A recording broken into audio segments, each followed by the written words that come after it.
وعن ابی امامۃ قال رسول اللہ صلی اللہ علیہ وآلہ وسلم من احب للہ وابغض للہ واعطى للہ ومنع للہ فقد استکمل ایمان، رواہ ابو داود ورواہ الترمذی عن معاذ بن انس مع تقدیم و تأخیر وفیہ فقد استکمل ایمانہ۔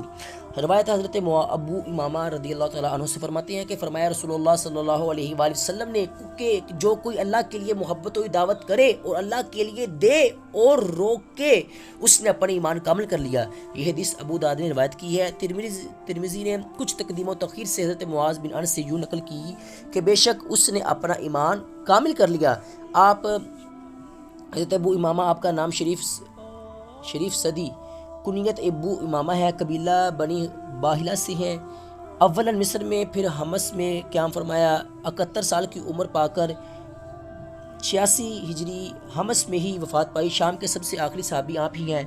اگرچہ مسلمانوں کا ہر کام اللہ کے لیے ہی چاہیے، مگر یہ 4 کام اکثر نفس کے لیے ہوتے ہیں، اس لیے ان کا خصوصیت سے ذکر فرمایا۔ جب یہی کام اللہ کے لیے ہو گئے تو باقی اعمال، سونا، جاگنا، بولنا اور چپ رہنا وغیرہ سب اللہ کے لیے ہوں گے۔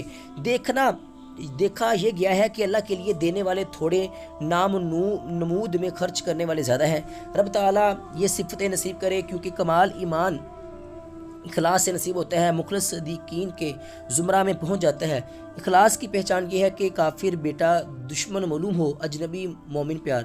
ہزار خویش کے بیگانہ از خدا باشند، ہزار خویش کے بیگانہ از خدا باشد، فدائے یک تن بیگانہ کاشنائے باشد۔